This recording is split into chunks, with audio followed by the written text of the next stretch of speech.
Like she's so lovely when you meet her. How can she say these mean things? But she's been true and honest, and that's the truth. I really think that personality of being personal, I think it needs to be anybody here who sees any personal, even a little hint of being personal, I think they should just not go down that path at all. That reviewer is not a reviewer in my opinion. Then they are judging you. They're judging you on the reviewer's personality in the review as well. Yeah. Exactly, Yeah. because it has to reflect who you are. That's Like with Shubhra, I think you're more detached from all of us as an industry, and we meet you, as a respected member of the media, and we meet you like, an academic platform such as this. With Rajiv, I have to ask you, it must be tougher for you to maintain that objectivity because you interact with every member of the industry on a weekly basis sometimes, and then you have to go and say things about them sometimes in a not very favorable light. It must be challenging for you to face those very same people next week again. I'm sure it's difficult. Go in hoping every film's good because you're going to bump into them soon. But I think you have to. I mean, if you can't do that part of the job, fairly and honestly and objectively, then you shouldn't do it at all. It's actually easier not to do it at all than to kind of. Oh, and it's heartbreaking at those previews when you see those critics run away. Before meeting, you can just see Raji like literally trying to find the exit door, and it's like you got it. Like I always feel when you have to go up to somebody and ask them, "What did you think?" That's the first problem your films had, because I feel they'll come up to you and say it. If you've really made a good film, there's no way that you won't go and tell the filmmaker. The moment there's blankness on the critic's face, you have to just realize, still I find people stupid enough to go tap them and say, "Kaisa laga?" I'm like, what do you mean? Like, why would you do this to yourself? Mat karo na, ghar jao, so jao, aur puja paठ kar lo, jo bhi karna hai, पूछो मत. But I think that should go for everybody. I think even people who are not critics, to have an instant opinion about something you've just seen, what is it about? I mean, have you even had a chance to breathe? To coming out and saying trash. Which is why. But we are a reactive nation. What? Is there anything worse than live tweeting? Oh God, live tweeting. I mean, really? What is that? Are you watching the film? Are you watching the film? Are you doing this stuff? I really think it is. In fact, one of the things that is addressed in the book is also how the whole process of reviewing has changed. It used to be Sundays and leisure. We used to write on Saturdays for Sundays. We used to. There was a time like I mean, the very first review, I think all of you, maybe some of you very young here, but people of my generation and above would know that the Times review that Khalid Mohammed wrote was always Sunday morning. Yes, Sunday morning So when we it was a Sunday morning review, and then subsequently it was very much the template. Things have changed in the last 4 years, I think, and now if you're not the first review out, and then there are people who are making up reviews also without having seen the film. Online you read like on Thursday because Dubai, people see the film and then reviews are like the whole idea is for an event film like who got it first. Like the first review that becomes like the big deal to talk about. I want to go back to the book, Shubhra. If you could, are there films that you couldn't include in Broke Your Heart? Rocket Singh. I absolutely wanted to include Rocket Singh. I thought it was absolutely my favorite Ranbir Kapoor film, and I think Yash Raj for some reason had lost their mojo. In the few years preceding that film, it was almost as if they had no idea what kind of movie they wanted to make. Suddenly, Shivit Amin Jaideep, they came up with this film which is so true. To me, it is one of the truest films that I've seen. Unfortunately, it didn't do well. Apparently, according to Yash Raj themselves, they say it's the worst performing film of their entire. That might have changed since Scary Band came along. Yeah, perhaps. But I think it really broke my heart. I really wanted to get into that one. I absolutely wanted it. We've all had our fair share of films that have been terrible and haven't performed, and some are heartening and some are disappointing. Like Rocket Singh, I'm sure must have been because it was an immense. I remember you liking it as well.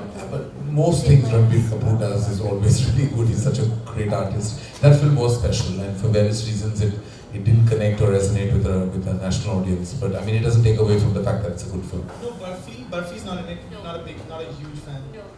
Bansali just won. Black. Bansali, Black because it did something. It got disability into the middle of the narrative in a way no other big mainstream film had done, with Mr. Bachchan and Rani Mukherjee both essaying characters who had difficulties, who had challenges. And I think for whatever it is worth, whether I do find on a second visit I thought the baroqueness of that film, for lack of a better word, did bother me a little bit. The fact that Mr. Bachchan plays a teacher who jerks this little girl around a little bit was also bothersome. But I think as a film, and at the latter part, there is a lovely tender scene between him, his character, and Rani Mukherjee, where the possibility of something more than just being a tutor and a mentor is explored, but it's gone in a flash. But to me, it made the film. And I think it really, yes, I think it's, because after that, My Name is Khan came along, Tare Zameen Pe came along, suddenly disability was not this thing that had to be treated in a like these guys from the zoo, or, it absolutely was some amount of sensitivity, and with people having their own narratives. I think even Margarita with the straw. This was a person. It was a person. She had a person. She had something to say. And I think it was fabulous. Other titles in this that you get pulled up for? How could this be again? Do you get that a lot? Yeah, the Rohit Shetty film, Golmaal. I was gonna write. Yeah, the Golmaal film. Absolutely. I think I have not liked anything that he made except for Chennai Express, which I really liked. Really liked, yeah. And I just felt that this kind of film that he's done, it was so successful that it wiped out the possibility of every other kind of comedy that existed before that. Priyadarshan, it was before that, David Dhawan was before that. So kind of a broad, slapstick comedy, physical comedy, and none of the gentle, thoughtful, the kind of humor that comes from interaction, the Rishikesh Mukherjee kind of. It may have had a second innings if this film hadn't been the monstrous success that it was. So a lot of people say, what was that film doing? What is Govinda doing in the book? And I think, Govinda, why not? I mean, how can you have a film book in the last 20 years without mentioning Govinda? Because he was such a player, and I think he's such an underrated actor. I wish he was, somebody gives him a role worthy of his time. And our time, yeah.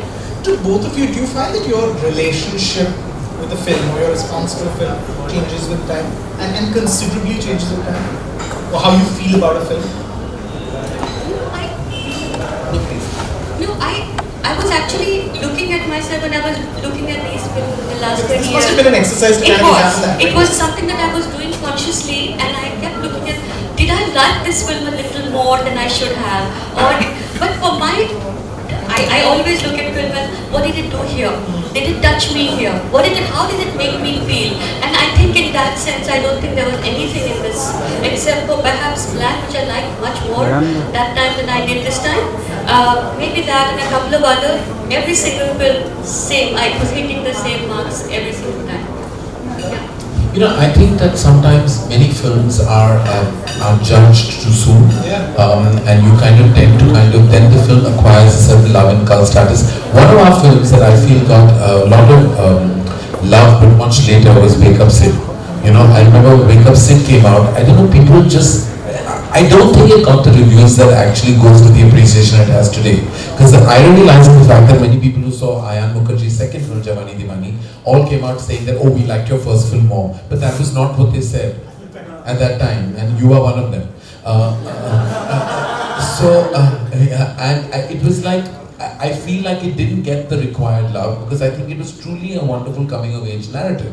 And you know what I mean? It didn't get that kind of like. Similarly, there are films you overtly enjoy at the time of release because it's a bit of a celebration, it's a time, mood of the nation, your mood, your own mood perhaps, perhaps makes you engage with the film a lot more. Then you revisit it. It's happened to me with so many feature films, and I'm a cinegoer much more than a filmmaker. I really watch films like an audience. For me, like it's exciting to be sitting in a cinema hall and watching a film. And many a time I say, oh my God, I loved it, and I use words quite loosely at times, and I keep getting like me and Adi as in Chopra. He's like, why are you so struck? Why are you so struck? Why can't you just watch a film like a regular audience? I said, no, but why are you getting so excited? Like I call and like overtly praise something, and he was like, I think you've totally overreacted. And then I see that film 5 or 10 years later, and I'm like, maybe not as good as I said earlier. So it works both ways at times. Is there a film you feel differently about? No, I won't mention it if there is, because it's not fair now. It's something you like more than you did at the time? Yeah, like Ram De Basant. So when I first saw it, I have to say I liked it. I had issues with it for some reason. I saw it very recently again, 2 years ago I think, and I was blown away by it. And like I watched it with like a totally different mindset. I sat and watched and I enjoyed it thoroughly. Like literally, like I was like, oh my god, what a great film this is. I really enjoyed it. But then there are those timeless films that you watch and you can't stop loving. Like Masoom is one film that every time I watch, every single time I watch, in every mindset of mine, I just enjoy it even more. You know, so there are films that like, you know, live the test of time, and some that, you know, evolve and some that dissolve. Yeah, so I think it's a mindset. I think it's what you also bring to the film is what you get out of it. It's not always this kind of very objective, you know, I am this person and there is that film and that's inanimate. There is a relationship that's going on, you know, so I think that's very important for us to understand. And I really think a lot of people are like, do you like nothing? I mean, I'm sure we get asked this question all the time. So just, have you read the Hamlet? You know, please read it and then tell me whether I liked it or not. It's very hard. It's not that hard. Okay, 300 words, not that hard. You know. You know, you said in the book, sorry, you said in the book, Shubhra, that DDLJ was the film. DDLJ was when Hindi cinema became Bollywood. Yes. From that very moment that DDLJ came out, it was like a click and a settling. There's a before DDLJ and after DDLJ. Can you talk about that? Can you talk about your own sort of relationship with the film? And Karan, specifically about that film, and was that in a sense the film that really, because I remember you saying you were at a point in your life where you were unsure whether you wanted to be a filmmaker or not. That was a film that kind of was your training ground. You were going to go off to Paris and study French, or so. You know, talk about that film and both of you what it meant and your relationship with it now. I will tell you actually why I speak about Dilwale, but why it's defining in so many ways. So up to that extent, and academically, I don't know how many have analyzed this, but up to Dilwale Dulhaniya Le Jayenge, love stories per se in cinema were rebellious. Whether it was love story or Betab or Ek Duje Ke Liye or anything that kind of resonated nationally were rebellious, where they objected to their parents and the parents had to come around.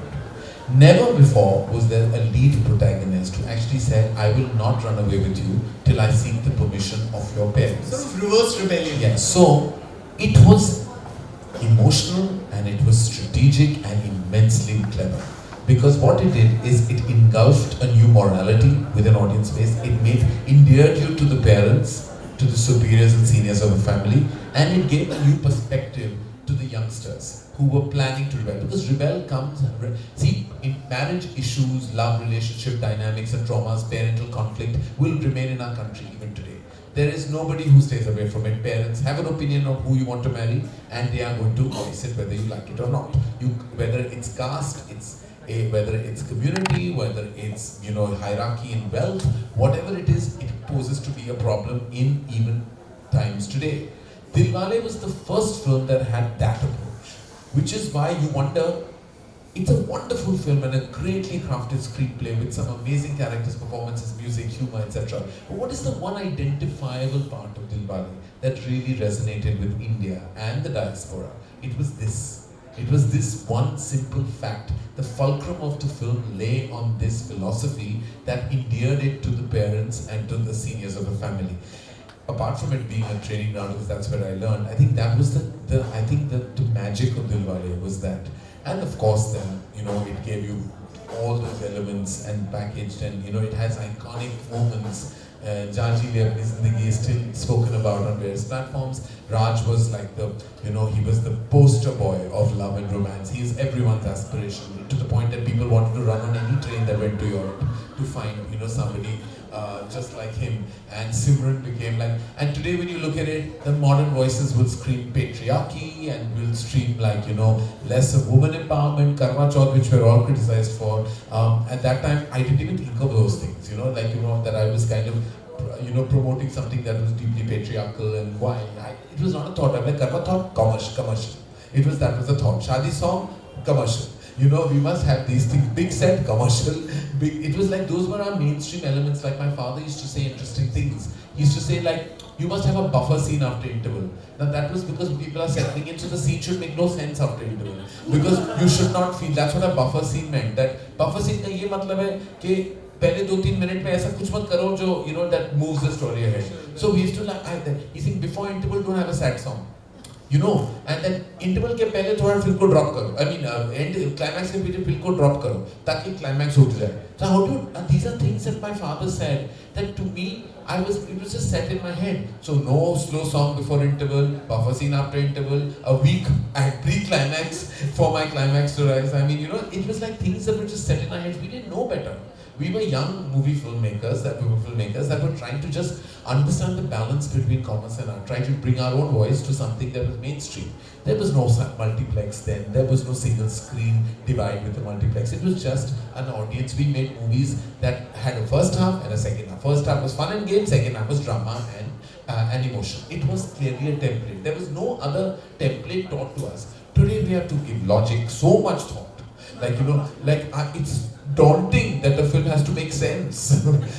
Because, you know, and not that I say that nonsense should be promoted, but sense and logic and how did he go from here to there becomes important. Profession. Do you know, I don't even know what Shahrukh does in Kuch Kuch Hota Hai. He was in business. What business is he doing? Even I don't know if you ask me. And the film made no sense in so many parts. What were those 8 letters and what did she write in those first 5 of them? No one questions these things because it was pure conviction that you went with, you know. And today, like, everything is broken down. So those films, Aditya Chopra and me, came from a different time. The fact that we still exist and are relevant, well done, both of us. Because we come from a totally different zone of cinema where we were competing with different sensibilities and syntax energies, you know, where we were totally like, you know, like competing with a different climate. Today is a totally different climate, you know, and I think the other year that I have to mention before Shubhra gives you her perspective, the year that really shook things up for Indian cinema, and you have 50 films, but one day maybe you'll write a piece, or somebody should write a piece of the year 2001. Because the year 2001, for those who understand the academics of Indian cinema, is actually what really changed things for us. It gave you Lagan, it gave you Gaddar on the same day, Dil Chahta Hai, Chandni Bar, and ended with Kabhi Khushi Kabhi Gham. If you see, it's what you know called the big buffet of entertainment. It covers everything. It was 2001? There you go. Now, I'm just saying that it is such a deeply iconic year that, you know, went across all parameters, you know, literally, and unfortunately, we've never been able to repeat that year. You know, which is what the real hope for Indian entertainment is. And I remember, because by the time Kabhi Khushi had come, well, in the beginning of the year, I thought I was going to be the ruling pope of that year. And I thought, like, kya koi dhoti mein cricket khel rahe hain? And, you know, Chandni Bar I had not heard of. Dil Chahta Hai, like, Farhane grew up with, and like, what is he going to make? And I'm going to, like, sweep the awards here. I got nothing. I want to tell you. I got nothing but a big fat reality check. And then I realized, like, you can't undermine anything because you never know what's going to hit you. And sorry, Shubhra, I think I'm taking too much of your time. No. I was just thinking about Dilwale Dulhania Le Jayenge. For me, what was so important about that film that it was the first time it gave surnames to lead actors and actresses. There was Raj Malhotra. It was not just some Vijay from somewhere. You know, so Raj Malhotra had some, you know, he came from somewhere. What business we still don't know. He doesn't know. It was a big thing at that point of time. We were all like very delighted. And yeah, इसका surname है. Simran Kaur is a surname. We all know that she comes from that. That's her background, but she's actually called that. And it was a total like Sarfarosh. Pakistan was mentioned. It was a big thing because our film was like, you know, everyone was saying, yeah, it had Rita or it had Vijay. Where are these people from? Do they have Miss provenance? Rita and Mr. Vijay. Mr. Vijay. And they had no provenance. And they came from somewhere, they went nowhere. You know, that was the 2.5 hours of song and dance and people literally having to make no sense. Lovely films, lovely music. Nasir Hussain, oh, the kind of films that the man made. Everyone out on the road singing song. Aage kya hota? Who knows? Aage kya hoga? Who cares? And that was the film. 95 was when Aditya Chopra decided, because both Karan and he came, their second generation filmmakers, they were making sense of the kind of legacy filmmaking that their families had done and where Hindi cinema was coming from. And they were all trying to find their own idiom and their own syntax and their own grammar. And I think Dilwale was absolutely very smartly done because it was youthful in a way that no other film had been before that. It was modern, the idiom was modern. Shah Rukh Khan and Kajol's characters are in a bedroom and they are horsing around. Horsing. never had happened before. Either you were, sleeping together or not. Okay, or there was a little bit of smudged, a little thing, and who knows what happens in between that stuff. So this was With all your clothes on. With all your clothes on, literally, yeah. So here was this film where these guys are having fun, they're young, and they don't care who knows it. And then after the second half was all traditional, and it was like totally like going back to the homestead and doing the older person, the mama, the taya, the family came into play. Individual's family has always been. I mean, how do you actually put these things together? Has always been a problem for Bollywood. How much individuality, how much passion can you allow to people before the family has to surround them and inculcate them with the morality? It's a really big problem. And I think what DDLJ also did was, people now talk about stalking and misogyny and patriarchy and all of that. At that point of time, there was really, this was, if you did not go after a girl, there was no chance in hell for you to have to actually meet. There was no social context where a young woman and a man could actually meet with each other. So stalking is such a now thing. You cannot, these are metrics of today. You can't really judge a film of 95 on those metrics, So I think to me it was one of those, that was really the fabulous part of the film. Yeah. Before I think both of it's, you. you want to go first? Okay, so I have four. I have Newton, I have Lipstick Under My Burqa, I have Konkona's Death in the Ganj, and I have one more. What's the other one? One more I can't remember right now, but yeah, absolutely. Whether you would call Death in the Ganj a traditional Hindi movie, I don't know, but it came out of the same space. It had Ranveer Shori, it had Konkona. She directed the film, and everybody in that film has acted in Hindi films before. So in that sense, yes, though it's English Hindi, and Newton again, what an astonishing film, and Lipstick again, I really like that film a lot. Yeah. I've liked a few films. I mean, I have liked. I haven't unfortunately seen Lipstick or Newton. I plan to see them both. I know I've heard some great and amazing things. What have I liked? I enjoyed Bahubali a lot. Not because we presented it. I enjoyed it a lot. I haven't really. I can't say that there are films that have been made that have been incredible, but I have not really watched some of them, and so I can't use the word like my favorite film. Undoubtedly, Bahubali is my favorite film of the year so far, and I can't wait to watch what closes the year. Sure. We have time for a few questions if anyone has any. We have literally, yes, the gentleman in the back.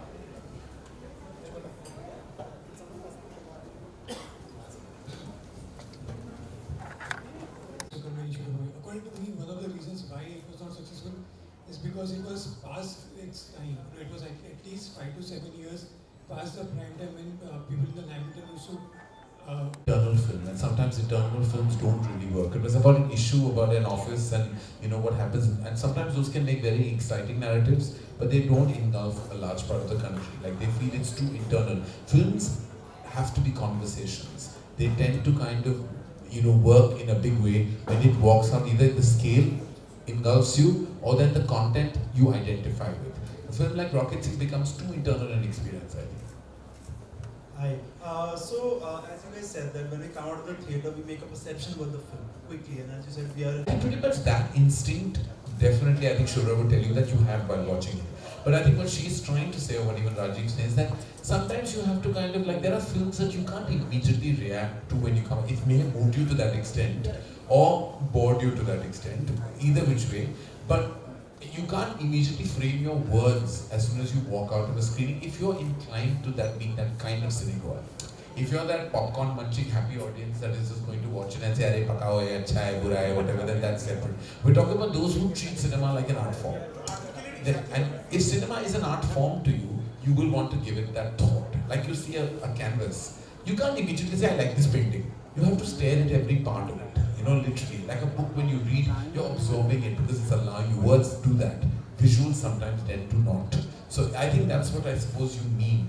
I also feel we're moving towards, and which is a good sign, a lot of films which don't give you easy answers. Like I don't immediately know how I feel about a certain film. It might make me feel uncomfortable, but it's a deeply satisfying film.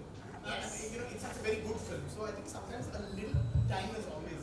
I think we have time for just one more question. Just Hi. one more.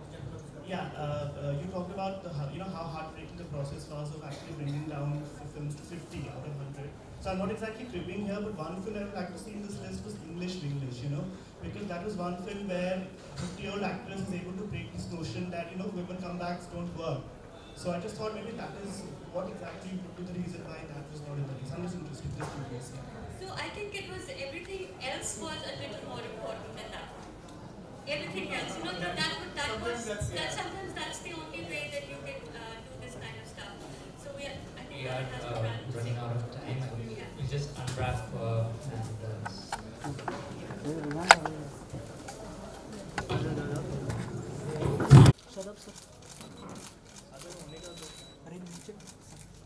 Sir one second नहीं नहीं मसद साहब एक second और राजीव है एक उसके बगैर नहीं आएगा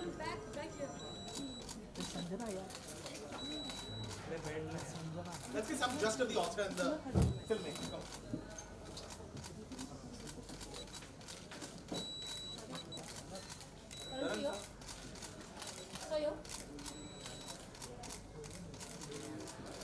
Thank you so much. Okay, you want it?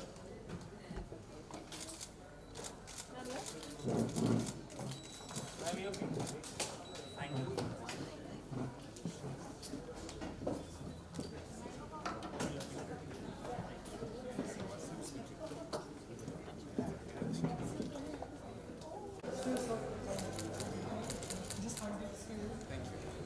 And can you give me an autograph for your book?